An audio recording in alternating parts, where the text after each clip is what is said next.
Identifying a bad or broken flywheel. Everyone, and welcome back to the channel. Today, we're going to talk about a component in your car that often gets overlooked until it starts causing problems: the flywheel. What is a flywheel? A flywheel is basically a heavy metal disc that's connected to your engine's crankshaft. Its job is to store rotational energy and smooth out the engine's power delivery. Think of it as a spinning top that keeps things steady. Signs of a bad flywheel. No. Let's look into the signs that your flywheel might be acting up. Starting issues. If you're having trouble getting your car started, especially in cold weather, a bad flywheel could be the culprit. Rough idle. Does your engine seem to be shaking or vibrating excessively when it's idling? That could be a sign of a problem with your flywheel. Clutch problems.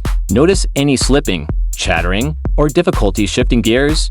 These could be symptoms of a worn or damaged flywheel. Burning smell. If you're catching a whiff of something burning coming from under the hood, it might be a sign of clutch friction caused by a warped flywheel. Vibrations. Feel any vibrations in the clutch pedal or the floorboard? This could also indicate a problem with the flywheel. Noise. Listen for any unusual noises coming from the engine compartment, like grinding or scraping. These could be signs of a failing flywheel. Visual inspection. While it's not always easy to see a bad flywheel, you can sometimes spot signs of damage during a visual inspection. Look for cracks, warping, or other signs of wear on the flywheel's surface. When to see a mechanic if you're experiencing any of these symptoms. It's important to have your car checked out by a mechanic. Ignoring a bad flywheel can lead to more serious problems, including engine damage. So there you have it, folks. A bad or broken flywheel can cause a variety of issues in your car. If you notice any of the symptoms we've discussed today, don't hesitate to seek professional help. Thanks for watching.